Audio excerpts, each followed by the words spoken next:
Next statement जो है वो है कंडीशनल स्टेटमेंट। इससे पहले हमने देखा था कंजंक्शन जिसमें कनेक्टिव वर्ड एंड होता है, उसके बाद था डिसजंक्शन जिसमें कनेक्टिव वर्ड और होता है। अब यहाँ पर जो है कंडीशनल स्टेटमेंट या इम्प्लीकेशन स्टेटमेंट में कनेक्टिव वर्ड जो है वो इफ देन होगा, अगर तो यहाँ डेफिनेशन ऐसे दी गई है टेक्स्ट बुक में कि if two statements are combined by using the connective if then, तो कनेक्टिव इफ देन होगा, then it is called as conditional statement.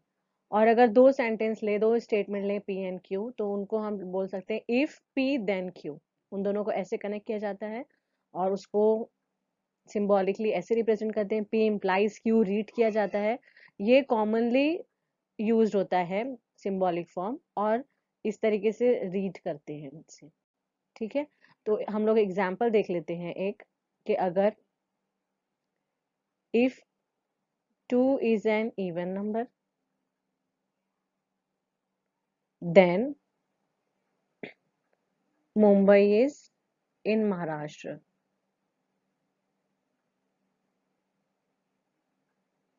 तो अब यहाँ पर ये तो कनेक्टिव वर्ड हो गया इफ देन, ठीक है, और ये एक सेंटेंस हो गया और ये एक दूसरा सेंटेंस, जिनको इफ और देन कनेक्टिव वर्ड यूज करके कनेक्ट किया गया है कंपाउंड स्टेटमेंट बनाने के लिए।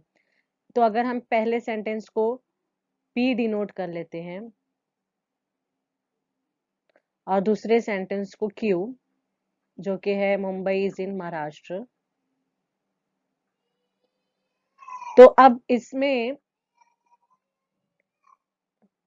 पी या 2 इज इवन नंबर, ये तो इसकी ट्रुथ वैल्यू तो ट्रू है, मुंबई इज इन महाराष्ट्र ये भी सही है, तो इसकी ट्रुथ वैल्यू भी ट्रू है। तो दोनों ट्रू है, तब ये कंप्लीट स्टेटमेंट कंडीशनल स्टेटमेंट की ट्रुथ वैल्यू क्या होगी, या अगर एक सही है दूसरा गलत है या दोनों गलत है, उसको देखने के लिए फिर हमें कंडीशनल स्टेटमेंट का ट्रुथ टेबल याद होना चाहिए। तो कंडीशनल स्टेटमेंट का ट्रुथ टेबल इस तरीके से है कि यहाँ पर हम देख सकते हैं कि तीन कंडीशन में ट्रू है, सिर्फ एक कंडीशन में फॉल्स है। वो कौन सी कंडीशन है? अगर देखें, अगर यहाँ पे ये दोनों कंडीशन में एक स्टेटमेंट ट्रू है एक स्टेटमेंट फॉल्स है, लेकिन हमारे जो कंप्लीट स्टेटमेंट की वैल्यू है वो चेंज हो जा रही है। तो हमें ये याद रखना होगा, इस कंडीशन स्टेटमेंट में ऑर्डर मैटर करता है। ऑर्डर मतलब अगर फर्स्ट सेंटेंस ट्रू है दूसरा सेंटेंस फॉल्स है, तभी पूरे कंप्लीट स्टेटमेंट की ट्रुथ वैल्यू फॉल्स होगी। ठीक है, ये देखें, पहला ट्रू दूसरा फॉल्स। तो इसे याद करने का जो शॉर्टकट तरीका है वो लिख सकते हैं कि first true, first true means first statement true, second false, then false. Okay, otherwise true, बाकी सब केस में जो कि अदरवाइज में आ जाएंगे, अदरवाइज सारे केस में देख सकते हैं कि ट्रू ट्रू ट्रू है। सिर्फ कौन सी कंडीशन में? फर्स्ट ट्रू है और सेकंड फॉल्स है, तभी हमारा आंसर फॉल्स आ रहा है। अभी जैसे एक एग्जांपल ले सकते हैं हम यहाँ पर कि if 3 is an even number, then 4 is a multiple of 3। अभी यहाँ पर देखिए कनेक्टिव वर्ड हमको पहले पहचानना होगा, तो वो इफ देन है, यानी ये कंडीशनल स्टेटमेंट है।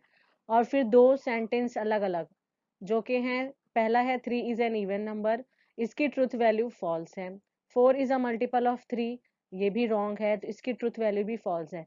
दोनों फॉल्स है और कनेक्टिव इफ देन है, तो हमें ये टेबल रिकॉल करना पड़ेगा। अब ये जो है अदरवाइज कंडीशन में आ गया, हम कैसे याद कर रहे हैं ये टेबल, कि first true second false then false, तो यहाँ पे otherwise true.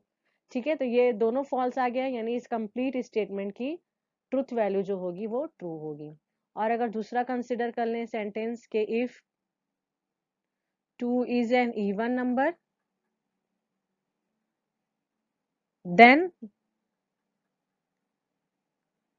Taj Mahal is in Punjab.